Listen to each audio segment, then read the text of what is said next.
les grandes dames du jardin à l'anglaise. Dans l'histoire des jardins, il y a beaucoup de noms d'hommes: André Le Nôtre, maître d'œuvre du jardin à la française; Capability Brown qui lança le style pittoresque; Frederick Law Olmsted qui dessina Central Park à New York; Roberto Burle Marx, concepteur du Tropicalissimo, etc. Mais le jardinage a depuis toujours été aussi une affaire de femmes.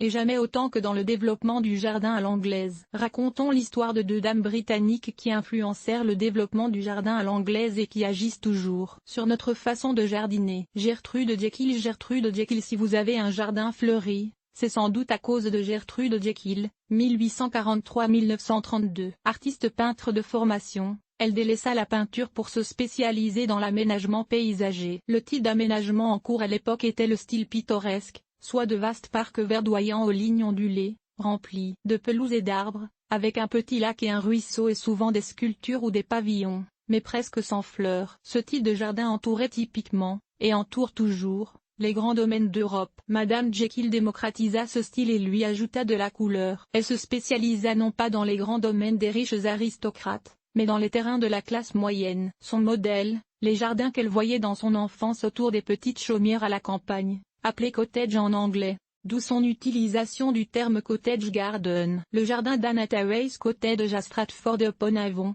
Angleterre, est censé représenter un cottage garden typique. Autour de ces maisons, des plantes utiles mais abondamment fleuries poussaient, fruitiers, plantes médicinales, herbes culinaires, etc.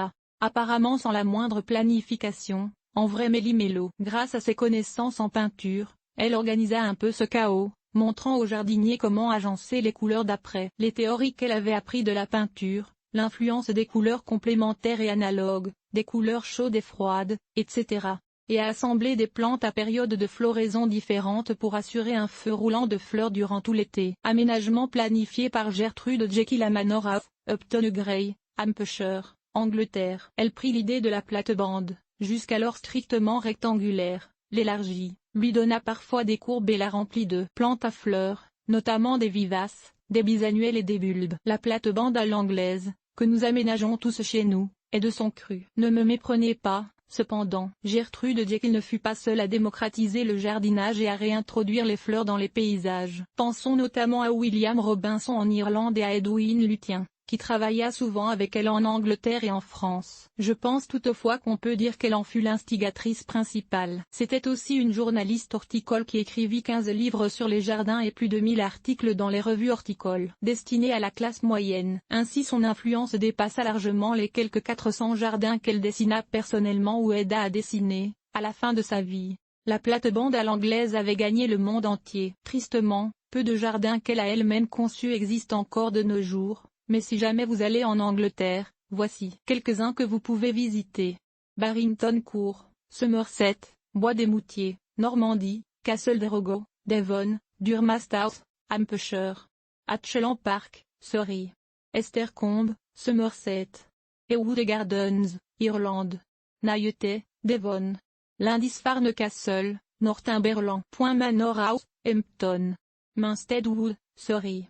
Van, Surrey. Vita Sackville Ouest. Vita Sackville Ouest. Vita Sackville Ouest, 1892-1962, était romancière. 2 téléséries ont été tirées de ses romans dont plusieurs ont été traduits en français. Elle ne créa toutefois qu'un seul jardin, Sissing à Hurst Castle, en collaboration avec son mari, Harold Nicholson, 1885-1968, diplomate, auteur et homme politique. Mais c'est un jardin qui nous influence encore de nos jours. Le couple acheta le château en ruine du comté de Kent en Angleterre, en 1928. Il en restaura seulement quelques bâtiments secondaires et la tour principale, dans laquelle vécut Madame. Monsieur résidait dans l'ancienne porcherie. Jardin des Roses à Sissing à Hurst. Le génie de leur jardin fut de le diviser en pièces, comme les pièces d'une maison, et de considérer chaque pièce de jardin comme une pièce à décorer différemment, tout comme dans une maison. C'était une idée révolutionnaire pour l'époque. Et d'ailleurs, pas vraiment leur idée à l'origine, bien qu'il l'ait développée. C'est leur ami, Lawrence Johnston,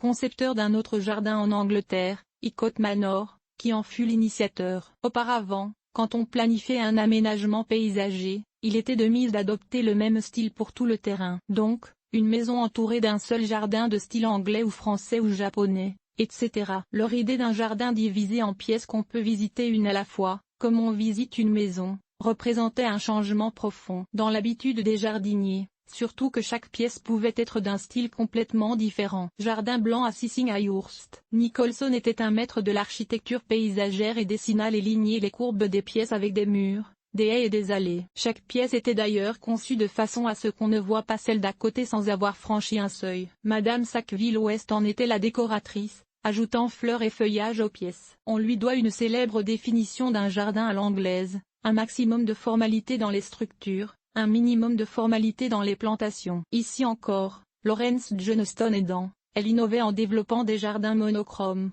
où toutes les fleurs étaient jaunes ou bleues ou roses, etc.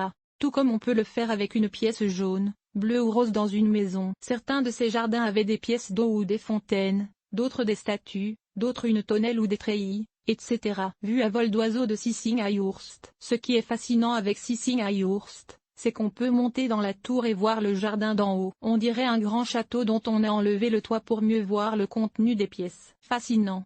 Sissinghurst Castle est maintenant géré par le National Trust et est ouvert aux visiteurs. C'est d'ailleurs l'un des jardins les plus visités au monde. Voilà une très brève esquisse des œuvres de deux dames qui ont changé l'histoire des jardins et dont l'influence se fait encore sentir partout au monde, même dans ce lointain pays appelé Québec. Tout probablement que votre aménagement est inspiré des leurs, même si vous ne saviez même pas qu'elles existaient avant de lire ce texte. Enfin, notez qu'il existe de nombreuses publications, imprimées ou sur l'Internet, à leur sujet si jamais vous voulez en savoir davantage.